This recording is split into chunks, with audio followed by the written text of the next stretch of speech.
Hello friends, எல்லோரும் எப்படி இருக்கீங்க? கண்டிப்பாக நல்லா இருப்பீங்க நம்புகிறேன். இந்த நம்ம சேனலுக்கு ஃபஸ்ட் டைம் வரவங்க சப்ஸ்கிரைப் பண்ணிக்கோங்க. உங்களுக்கு வீடியோஸும் ஷார்ட்ஸும் பிடிச்சிருந்தா லைக் பண்ணிக்கோங்க. உங்களுக்கு பிடிச்சவங்களுக்கு ஷேர் பண்ணுங்கள். வாங்க இதில் நம்ம என்ன பேச போகிறோம்னு பார்த்தீங்கன்னா, வந்து மஞ்சரிக்கும் முத்துக்கும் ஒரு விஷயம் போயிருக்கு. அதாவது ஒரு டாஸ்க் கொடுத்து அது ஒரு பிரச்சனையாகி ஒரு மாதிரி போயிருக்கு. இதில் யார் சரி தப்புன்னு நம்ம இதை பேசலாம். ஓகேங்களா? சரி தப்புங்கிறது என்னோட ஒப்பீனியன் தான். உங்களோட ஒப்பீனியன்ஸை ஷேர் பண்ணுங்கள். இது என்னன்னு பார்த்தீங்கன்னா, ஆப்வியஸாக முத்துவோட பிளான் தான் அப்படின்னு எனக்கு தோணுது. இதில் ஒரு மஞ்சரியோட மிஸ்டேக் இல்லையானா இருக்குது. பார்க்கலாம் நம்ம எப்படி அது வந்து 2 பேரும் வந்து அது எப்படி ஹேண்டில் பண்ணியிருக்கலாம், இல்லை அது எப்படி வந்து பிரச்சனையாச்சு அப்படிங்கிறத நம்ம பார்க்கலாம். ஓகேங்களா? ஆக்சுவலி பார்த்தீங்கன்னா, இப்போ வந்து ஹவுஸ் ஸ்வாப்பிங் இருக்கிறதுனால, இப்போ இந்த கேர்ள்ஸுக்கு தான் கொஞ்சம் அப்பர் ஹேண்டாக இருக்காங்க. பாய்ஸ் வந்து இந்த சைடு கேர்ள்ஸ் ஆல்ரெடி இருந்த இடத்துக்கு போகும்போது, ஆப்வியஸாக அவங்க டவுனாக தான் இருப்பாங்க. அப்போது டாஸ்க் வைஸ் வரும்போது, முத்துக்குமரன் வந்து அங்கே வந்து டேபிள் ஏதோ க்ளீன் பண்ணுறதுக்காக வந்திருக்காரு. அதாவது கேர்ள்ஸ் சைடுக்கு வர பட்சத்தில் அதை க்ளீன் பண்ணணும், ஒரு டாஸ்க் பண்ணணும். அந்த பார்டர் தாண்டி வரணும் இல்லைங்களா? பண்ணாலும் அங்கே மஞ்சரி தான் இருந்திருக்காங்க. அப்போ வந்து இவங்க சொல்கிறாங்க, அதாவது இன்னும் வந்து பிக் பாஸ் கிட்ட இருந்து ரூல்ஸ் புக்கு அந்த இதெல்லாம் வரல. வெறும் ஹவுஸ் ஸ்வாப்பிங் மட்டும் நடந்திருக்கு. அப்போ வந்து அவங்க சொல்கிறாங்க, இன்னும் நீங்கள் டிசைட் பண்ணல யார் என்ன டாஸ்க், அதாவது அந்த டாஸ்க் கொடுக்கறதுக்கே அந்த ஆள் வந்து அசைன் பண்ணுவாங்க இல்லைங்களா? அது யார் நாங்கள் இன்னும் அசைன் பண்ணல, கேர்ள்ஸ் டீமில் பேசி வச்சுருக்கோம் அப்படின்னு சொல்கிறாங்க. பிக் பாஸ் கிட்டேருந்து ரூல்ஸ் புக் வந்தப்பறம் தான் அது பிளான் பண்ணியிருக்கோம் அப்படின்னா, சரி ஓகே இப்போ வந்து நான் வந்து டேபிள் க்ளீன் பண்ணணும். நான் இப்போ வந்து நீங்கள் வந்து நான் டாஸ்க் பண்ணிவிட்டு டேபிள் க்ளீன் பண்ணுமா, இல்லை டேபிள் க்ளீன் பண்ணிட்ட அப்புறம் டாஸ்க் பண்ணுமா அப்படிங்கிற மாதிரி இவர் வந்து கான்வர்சேஷனை இவர் தான் இனிஷியேட் பண்ணியிருக்காரு. மஞ்சரி சொல்கிறாங்க, இல்லை நீங்கள் பண்ணுங்கள், நீங்கள் வந்து ஃபஸ்ட்டு டேபிள் க்ளீன் பண்ணுங்கள், அதுக்கப்புறம் நாங்கள் டாஸ்க் சொல்கிறோம் அப்படின்னும்போது, அப்போ இன்னும் நீங்கள் டிசைட் பண்ணலன்னா, இல்லை நாங்கள் இன்னும் டிசைட் பண்ணல, அதாவது யார் அசைன் பண்ணுற இன்னும் டிசைட் பண்ணல, நாங்கள் சொல்கிறோம் அப்படின்னும்போது, ரொம்ப அந்த கான்வர்சேஷனை இனிஷியேட் பண்ணி இப்போ வந்து மஞ்சரி ஏதாவது ஒரு டாஸ்க்கை கொடுத்து அதை ஒரு கான்ஃப்ளிக்ட் ஆக்கி பிரச்சனை ஆக்கணுன்றதான் முத்துவோட இன்டென்ஷன். ஓகேங்களா? ஆப்வியஸாக அந்த இடத்துல மஞ்சரி மட்டும் ஆப்வியஸாக தனியாக மாட்டிக்கிட்டாங்கன்னு தான் சொல்லுவேன். அது மட்டும் இல்லாமல் இந்த வாரம் கேப்டன்சிக்கு மஞ்சரி வந்து காம்படிட் பண்ண போகிறாங்க விஷால் கூட. ஸோ மஞ்சரி ஸ்டார்டிங்கே வந்து தப்பாக காட்டுறதோ, இல்லை சைக்கலாஜிக்கலாக அவங்கள டவுன் பண்ணுறதோ, இந்த வாரம் ஃபுல்லாக அவங்களுக்கான விஷயத்துக்கு அவங்க ஸ்ட்ராங்காக எடுக்காமல் இருக்கிறதுக்கு என்ன பண்ணணுமோ அதை முத்து பண்ணார் அப்படின்னு தான் சொல்லுவேன். இது வந்து டக்குன்னு பார்த்தா நம்மளுக்கு தெரியாது.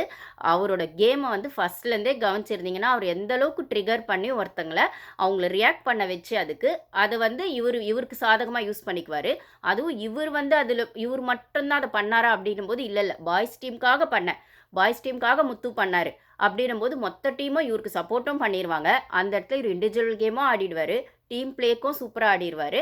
அதுக்கப்புறம் ஜனங்க கிட்டயே ஸ்கோர் பண்ணுவாரு. இதுதான் இவரோட ஸ்ட்ராட்டஜியா யூஸ் பண்ணிருக்காரு. இது ஜஸ்ட் லைக் தட் பார்த்தா தெரியாது. நான் வந்து தீபக் வந்து நார்சிஸ்டா அப்படின்னு ஒரு வீடியோ போட்டிருப்பேன். பார்க்காதவங்க அத போய் பாருங்க. அதில நான் தீபக் மட்டும் சொல்லியிருக்க மாட்டேன். இந்த மாரி பிக் பாஸ் வீட்ல நெறைய பேர் இருக்காங்க. எய்தர் கேர்ள்ஸ் சைடும் இருக்காங்க, பாய்ஸ் சைடும் இருக்காங்க.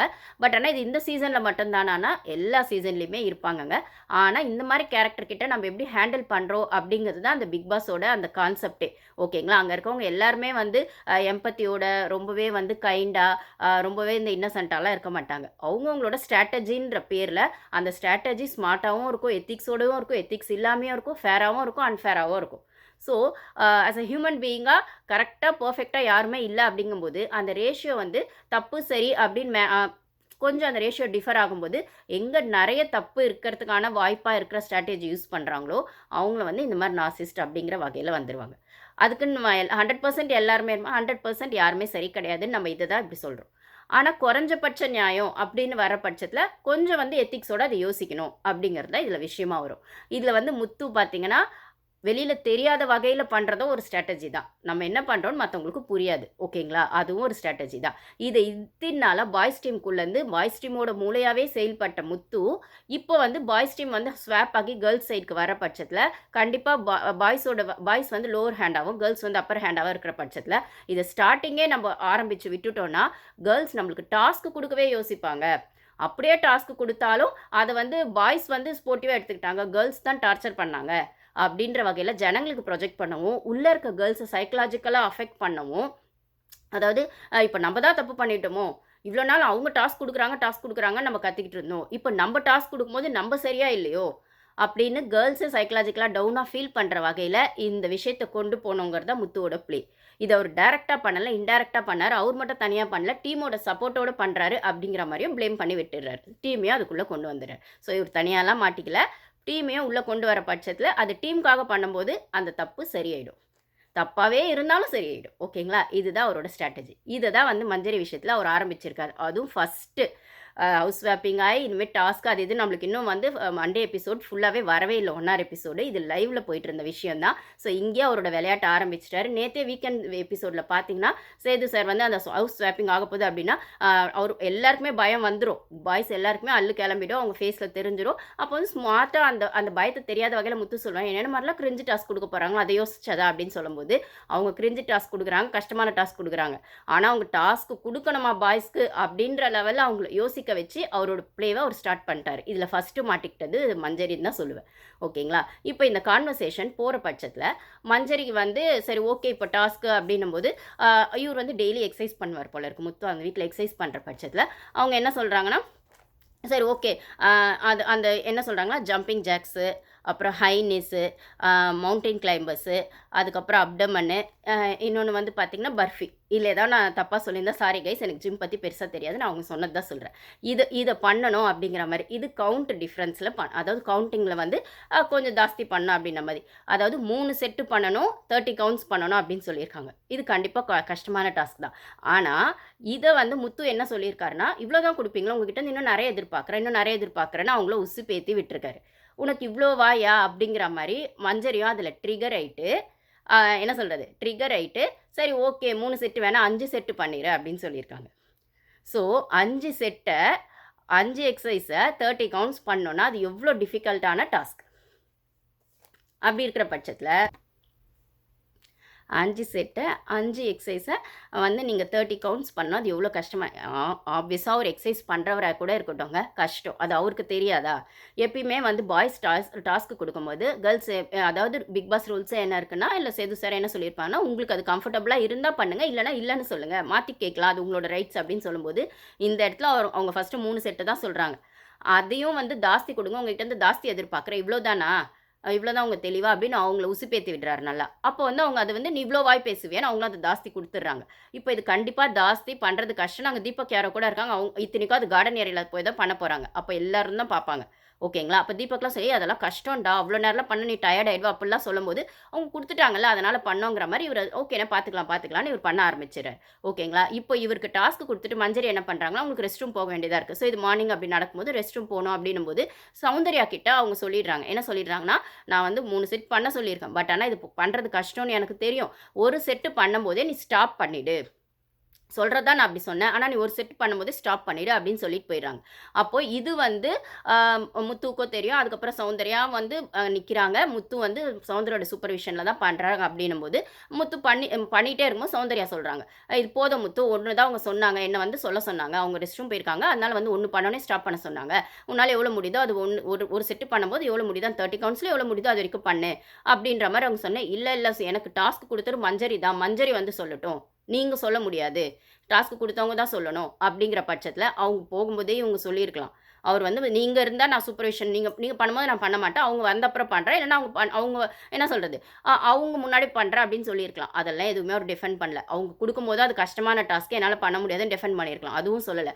அவங்க சௌந்தர்யா வேடிக்கை பார்க்கட்டும், அதுக்கப்புறம் சொல்லட்டும், அவங்க பண்ண வேணான்னு சொல்லும்போது இவர் சொல்கிறாரு மஞ்சரி வந்து சொல்லட்டும், இவங்க சொல்லிடுறாங்க. சௌந்தர்யா திருப்பி போய் மஞ்சரி கிட்ட சொல்கிறாங்க போல, நான் சொன்னால் அவன் கேட்கல, இந்த மாதிரி வந்துட்டு நீ வந்து சொல்லணும்னு தான் சொல்கிறாங்க, நீங்களே வந்து சொல்லுங்கன்னும் போது திருப்பி மஞ்சரியும் வந்து சொல்கிறாங்க. மஞ்சரியும் வந்து சொல்கிற பட்சத்துலேயும் இவர் ஸ்டாப் பண்ணல. அவ்வளோ கஷ்டப்பட்டு அவ்வளோ வந்துட்டு அவர் வந்து தன்னை வருத்திக்கிட்டு அதை டாஸ்க்கு செய்கிற மாதிரி காட்டுறாரு. அங்கே இருக்கவங்களுக்கும் அது தெரியும், ஆடியன்ஸை பார்க்குற நம்மளுக்கும் வந்து அது அவ்வளோ கஷ்டப்பட்டு பண்ணுறாரு அப்படின்னு. ஏங்க நீங்கள் அவ்வளோ கஷ்டப்பட்டு பண்ணுறீங்க, முடியாதுன்னு சொல்லியிருக்கலாம், கம்ஃபர்டபுள் இல்லைன்னு சொல்லியிருக்கலாம். ஃபஸ்ட்டு அவங்க 3 தான் சொன்னாங்க, அந்த 3ஐயும் வந்து இன்னும் ஜாஸ்தி எதிர்பார்க்குறேன்னு சொல்லி அவங்க உசுப்பேத்து விட்டு 5ன்னு சொல்ல வச்சுட்டீங்க. அதுக்கப்புறம் அந்த 5லுமே அவங்க வந்து சௌந்தர்யிட்ட சொல்லி போயிருக்காங்க, 1 பண்ணும் போதே ஸ்டாப் பண்ணிட சொல்லணும்னு சொல்லியிருக்காங்க. அதாவது முத்துவும் மஞ்சரியும் கொஞ்சம் வெளியே ஃப்ரெண்ட்ஸ்னும் போது சும்மா ஜிம்மு பண்ணுவார்ல, சும்மா கலாய்ச்சி பார்க்கலாம், கிண்டல் பண்ணலாம் அப்படிங்கிற மாதிரி அவங்க சொல்லியிருக்கலாம். இல்லை இவர் உசுப்பேத்ததுனாலே அவங்க கொஞ்சம் கோவத்தில் சொல்லியிருக்கலாம். அதுக்கப்புறம் பாசிபிலிட்டிஸ் வந்து அது ரொம்ப கஷ்டம், ப்ராக்டிக்கலாக அது வந்து கொஞ்சம் கஷ்டம் அப்படின்னும் போது உன்னோட ஸ்டாப் பண்ணிக்கோன்னு சௌந்தர்யிட்ட சொல்லியிருக்கலாம். இவர் வீம்புக்குன்னா அதை பண்ணிட்டு மஞ்சரி வந்து சொன்னப்புறமும் ஸ்டாப் பண்ணாமல் கஷ்டப்பட்டு பண்ணிட்டு இதை மூச்சு வாங்குற மாதிரிலாம் இருக்கு போல இருக்குது கொஞ்சம். அது அவ்வளோ கஷ்டப்பட்டு பண்ணும்போது அப்போ வந்து சொல்லும்போது ரூல் புக் மஞ்சரியே ஸ்டாப் பண்ணுன்னு சொல்லும்போது இல்லை நீங்கள் சொல்லிட்டீங்களா நான் செய்வேன், ரூல்ஸை நான் ஃபாலோ பண்ணுவேன் அப்படிங்கிற வகையில் அது எக்ஸ்ட்ரீமுக்கு கொண்டு போய் அதுக்கப்புறம் வந்து அது ஒரு பஞ்சாயத்தாக இவ்வளோ பண்ணும்போது பாய்ஸ் டீம் வந்துடுறாங்க. உடனே பாய்ஸ் டீம் உள்ளே வந்து அருண்லாம் வந்துடுறாரு. அது அருண் வந்து இது எப்படி நீங்க இவ்வளோ கஷ்டமான டாஸ்க்லாம் குடுப்பீங்க? வெறும் டூவபிள் மட்டும் தானே குடுக்கணும். இப்படி குடுப்பீங்க அப்படின்லாம் சொல்லும்போது, இல்ல நாங்க வந்து சொன்னா அவர் ஸ்டாப் பண்ணாம அவர் தான் பண்ணிட்டுருக்காரு. நாங்க எவ்வளோ தூரம் சொன்னோம்னு சௌந்தர்யா, மஞ்சரி எல்லாம் டிஃபெண்ட் பண்றாங்க. முதல்ல இத நீங்க யார் கேட்கறதுக்குன்னு அருண் கிட்ட வரும்போது, அருண் வந்து கேப்டன்சில தான் இன்னும் இருக்காரு. இன்னும் ஷிஃப்ட் ஆகல. கேப்டன்சி டாஸ்க் நடந்த அப்புறம் தான் ஷிஃப்ட் ஆக போகுது. அப்படி இருக்கிற பட்சத்தில நான் கேப்டனா கேட்கிறேன். நீங்க எப்படி கஷ்டமா குடுப்பீங்க? அப்படின்ற மாரி அந்த டாக் போயிருக்கு. அப்போ மஞ்சரி செஞ்சது தப்புன்ற மாரி ஒத்துக்கோங்க அப்படின்ற மாரி சொல்லும்போது, ஏங்க நாங்க சொன்னோம் அவர் கேட்கலன்னா அதுக்கு நாங்க என்னங்க பண்ண முடியும்? அப்படின்ற மாரி பேசியிருக்காங்க. இந்த இடத்துல தீபக்கு எல்லாருமே வந்து பேசுற பட்சத்தில, கேர்ல்ஸ் டீம் ஒத்துமையா இல்லாம அந்த இடத்துல கோட்ட விட்டுட்டாங்க. இந்த இடத்துல மாட்டிக்கிட்டது மஞ்சரி தான். கொஞ்சம் டெஃபெண்ட் பண்ணது சௌந்தர்யா. ஜாக்லின் வந்து என்ன சொல்றாங்கன்னா, "முத்து நீ விட்டுரு, அருண் நீயும் விடு" அப்படின்னு சொல்றாங்களே தவிர, ஜாக்லின் நீங்க ஏன் ஸ்ட்ராங்கா பேசல? இப்போ வந்து 2 நாளாவே நீங்க டவுனா தான் இருக்கீங்க. எது செஞ்சாலும் நம்ம சரி சரின்னு போயிடலான்ற மூடுக்கு வந்துட்டீங்களான்னு தெரியல. இல்ல நம்ம எது செஞ்சாலும் ஹோஸ்ட் வந்து வச்சு நம்மள திட்டுறாரு, செய்றாரு, உள்ள இருக்கவங்கலாம் நாமினேட் பண்றாங்க. அதனால நம்ம சட்டிலா போயிடலான்னு டிசைட் பண்றீங்களான்னு தெரியல ஜாக்லின். இந்த இடத்துல நீங்க ஸ்டாண்ட் எடுக்கணும். மஞ்சரி சொல்லியும் அவங்க ஸ்டாப் பண்ணல. சௌந்தர்யா சொல்லியும் அவர் ஸ்டாப் பண்ணல. அப்போ வந்து தப்பு அந்த சைட்லயும் இருக்கு. அப்போ முடியாதுன்னு சொல்றதுக்கான ரைட்ஸ் அவங்களுக்கு இருக்கு. அவரா வீம்புக்கு அத பண்ற பட்சத்தில அது மொத்த பொறுப்பும் மஞ்சரிக்கு வராது.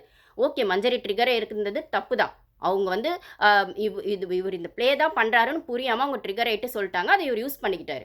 இப்போ ஃபர்ஸ்ட்டு டாஸ்க்லயே வந்து கேர்ள்ஸ வந்து மாட்டி விட்டு சைக்காலஜிக்கலா டவுன் பண்ண மாரி ஆயிடுச்சு. இப்ப தர்ஷிகா, பவித்ரா இவங்கலாம் வந்து ஆல்ரெடி கேர்ள்ஸ் டீமுக்குள்ள இப்ப இல்லவே இல்ல எனக்கு தெரிஞ்சு. சாச்சனா, தர்ஷிகா அதுக்கப்புறம் வந்துட்டு பவித்ரா, அன்ஷிதாலாம் பாய்ஸ் டீமுக்கு ஃபேவரா தான் இப்ப கேர்ள்ஸ் டீம்லேருந்து ஆட போறாங்க.